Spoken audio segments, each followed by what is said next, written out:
మీ business ఏదైనా మీ ఊర్లో promotion చేయాలంటే అది సుమన్ టీవీతోనే సాధ్యం. ఇప్పుడే సంప్రదించండి. ఇక పింఛన్ కోసం ఎదురు చూడాలంటే సార్ బాగా దారుణంగా ఉంది. మొన్న నుంచి అసలు బాగా పరిస్థితి ఏం చేస్తాం, కిరాయి కట్టే పరిస్థితి లేక ఉండాల్సి వస్తుంది. ఎంతమంది ఉంటారమ్మా ఇంట్లో? మేము ముగ్గురే ఉంటాం సార్. మొన్న దాకా మా అమ్మ ఉంది, మళ్ళీ పనులు ఉన్నాయి కదా, పనులు చేసుకొని మళ్ళీ వస్తా అని చెప్పి వెళ్ళింది.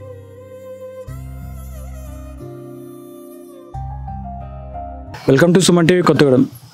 ప్రజెంట్ ఇప్పుడు మన భద్రాద్రి కొత్తగూడెం జిల్లా లక్ష్మీదేవిపల్లి పంచాయతీ శ్రీనగర్ కాలనీ దగ్గర ఉన్నాం. 5 నెలల ముందు సత్య అనే వ్యక్తి సినిమా టాక్సీలో పనిచేసుకుంటూ తీవ్రమైన జ్వరంతో చనిపోవడం అయితే జరిగింది. తన ఫ్యామిలీ ఎట్లుందంటే చాలా దయనీయమైన పరిస్థితుల్లో ఉన్నారు. తనకి 3 పిల్లలు, అట్లనే ఒక 2 పిల్లలు దివ్యాంగులు.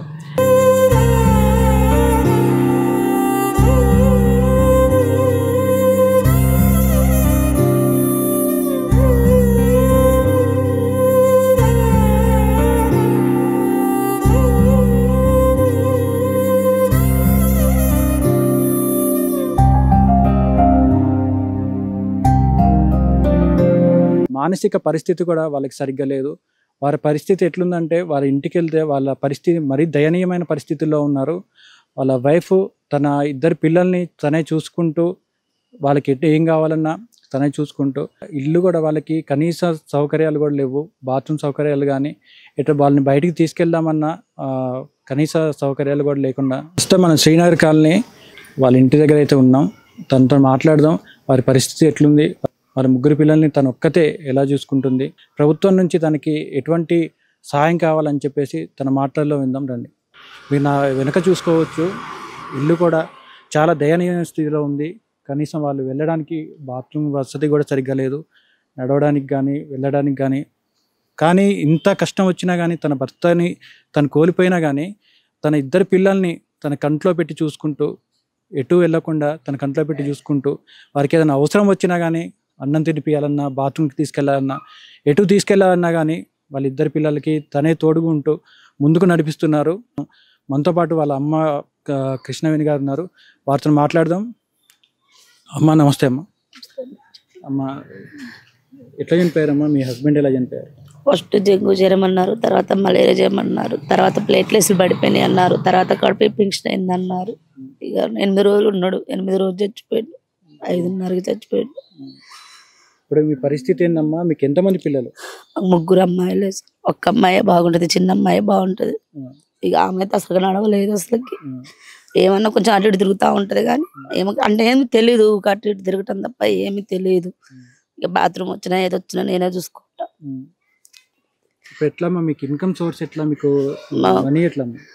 ఆయన కార్యక్రమానికి అయితే వాళ్ళ ఫ్రెండ్సే సాయం చేశారు, వాళ్ళే చేశారు. నా చేతి నుంచి రూపాయి పడుకోకుండా చేశారు. కొంతమంది కూడా సాయం చేశారు. ప్రస్తుతానికి మొన్నటిదాకా అవే ఉన్నాయి. ఇప్పుడైతే పింఛన పడ్డదాకా మొన్నైతే ఎంత ఇబ్బంది పడ్డాను. నా బిడ్డనైతే ఎగ్జిబిషన్ లో పనికి పంపించిన చిన్న అమ్మాయిని. ఏం చేసేవారమ్మా? మీ హస్బెండ్ ఏం చేసేవారు? దుర్గా టైక్స్ లో పనిచేసేవారు. దుర్గా టైక్స్ లో పనిచేసేవారు. బయట ఎవరన్నా ఏమని చెప్పినా గానీ, సామాన్ ఏం చేసినా గానీ చేసేవాడు. ఇక పింఛన్ కోసం ఎదురు చూడాలంటే సార్ బాగా దారుణంగా ఉంది. మొన్న నుంచి అసలు బాగా పరిస్థితి. ఇప్పుడు 3 పిల్లలు అంటున్నారు కదా, ఇక్కడ 2 పిల్లలు, ఇంకొక అమ్మాయి పాలంచ కస్తూర్బాయ్ హాస్టల్ లో జాయిన్ చేసిన మొన్న వారం 15 రోజులు అవుతుంది. అంటే ఆ అమ్మాయి ఎట్లుంటుందమ్మా? ఆ అమ్మాయి బాగానే ఉంటది, కానీ చదువు మీద జాస లేదు. బాగా చదువుకుంటే ఇంట్రెస్ట్ లేదు. అయినా చదువుకోవాలి అని చెప్పి వేసిన పరిస్థితి. మాకు ఇల్లు లేదు సార్, మాకు ఇల్లు కావాలి. సొంత ఇల్లు కాదు. మనం బయటికి వెళ్తే పాము వచ్చిందంట. మా అత్తయ్య నుంచి వెళ్ళా పిల్లకాడికి, హాస్టల్ కాడికి వెళ్తే పెద్ద పాము వచ్చిందంట. ఉండలేకపోతున్నాం ఇంట్లో. ఏం చేస్తాం, కిరాయి కట్టే పరిస్థితి లేక ఉండాల్సి వస్తుంది. ఎంతమంది ఉంటారమ్మా ఇంట్లో? మేము 3 ఉంటాం సార్. మొన్న దాకా మా అమ్మ ఉంది, మళ్ళీ పనులు ఉన్నాయి కదా, పనులు చేసుకొని మళ్ళీ వస్తా అని చెప్పి వెళ్ళింది. ఇక మా అత్తయ్య ఇక్కడ ఉంటది కానీ వస్తా ఉండదు, పోతా ఉంటుందా అమ్మ. ఇక మేము 3 ఉంటున్నాం. మీరేమన్నా చేస్తారమ్మా? నేనేం చేయను, ఇంట్లో వాళ్ళని చూసుకుంటే సరిపోద్ది. నేను బయటికి వెళ్ళే పని కూడా లేదు అసలుకి. వాళ్ళని చూసుకుంటా, వాళ్ళని తినిపించుకుంటా, వాళ్ళ చూసుకుంటా, వాళ్ళ స్నానాలు చేపిట్టావు, ఇక అవి చేసుకుంటూ ఉంటే సరిపోద్ది. ఇప్పుడు ఇన్కమ్ సోర్స్ ఎట్లమ్మా? మీకు ఇన్కమ్ సోర్స్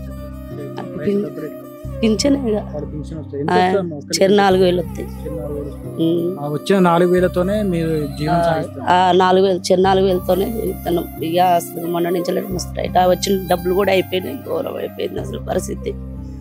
ఇప్పుడు మీ హస్బెండ్ చనిపోయినప్పుడు ఏదైనా ప్రైవేట్ హాస్పిటల్ తీసుకెళ్ళాలి, గవర్నమెంట్ హాస్పిటల్. హాస్పిటల్లో ఉన్నప్పుడు ఏమైనా ఖర్చులు అయ్యాయా మీకు? అంటే హాస్పిటల్ ఉన్నప్పుడు ఖర్చులు ఏమంటే మామూలుగా పైన ఖర్చులు అయినాయి కానీ ఏం కాలేదు అసలు. గవర్నమెంట్ హాస్పిటలే కాబట్టి ఎక్కువ లేదు. కాకపోతే కొంచెం ఒక 20,000 బయట అప్పు ఉంది.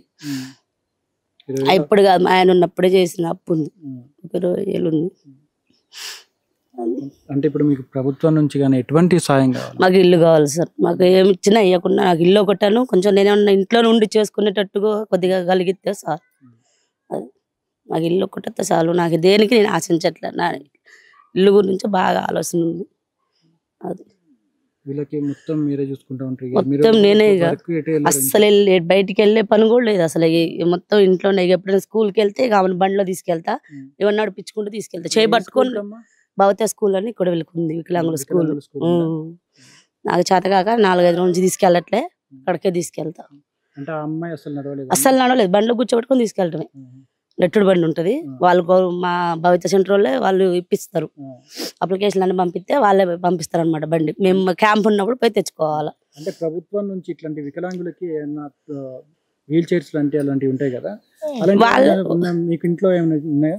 ఉంది, వాళ్ళు ఇచ్చినాయి. భవిత సెంటర్ వాళ్ళు గవర్నమెంట్ వాళ్ళు సప్లై చేసినవి ఉన్నాయి. ఒకటే ఉంది, ఒకటి ఖరాబ్ అయింది, ఒకటే ఉంది. మొన్న ఈ మధ్యలో ఇచ్చారు, అది ఇచ్చి కూడా 5-6 నెలలు అయిపోయింది. మాకు ఇల్లే కావాలి సార్. ఇల్లు కావాలి. ఇంట్లో ఉండలేకపోతున్నాం, కిరాయి కట్టుకున్న పరిస్థితి లేదు. ఎటు పోయి ఉన్నా కానీ పిల్లగాళ్ళని చూసి కూడా ఇచ్చేవాళ్ళు కూడా తక్కువ, చాలా మంది. కిరాయికి ఎక్కడ వెళ్దామన్నా కానీ పిల్లల్ని చూసి కిరాయి ఎవరు అయ్యట్లేదు. పిల్లల్ని చూసి కూడా. కాకపోతే ఏంటంటే నా బడ్జెట్ అంత లేదు. 3,000-4,000 కట్టాలంటే నా వచ్చిన పింఛన్ డబ్బులు అటే పోతే నేను మళ్ళీ మధ్యలో ఏం చేసుకున్నాను.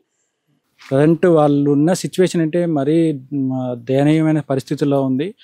మరి ఇప్పుడు మీరు చూసారు, వాళ్ళకి 3 పిల్లలు అంట. 3 పిల్లలు కూడా 2 వికలాంగులు. మానసికంగా కూడా వాళ్ళు కరెక్ట్గా లేరు. ఒక పాప పాలొంచలా అని చెప్తున్నారు వాళ్ళ తల్లి. గవర్నమెంట్ నుంచి ఏదైనా సహాయం కావాలని చెప్పేసి వాళ్ళు అడగడం జరుగుతుంది. తనకి ఏదైనా సహాయం చేస్తే తనకి మెయిన్గా నాకు ఒక ఇల్లు, నేను ఇంట్లో ఉండే ఏదన్నా నా పిల్లల్ని చూసుకుంటూ ఏదైనా ఉద్యోగం కానీ నాకేదైనా పని కల్పిస్తే బాగుంటుందని చెప్పేసి వారు ప్రభుత్వాన్ని వేడుకోవడం అయితే జరుగుతుంది. కెమెరామ్యాన్ శివతో భార్గవ్, కొత్తగూడెం.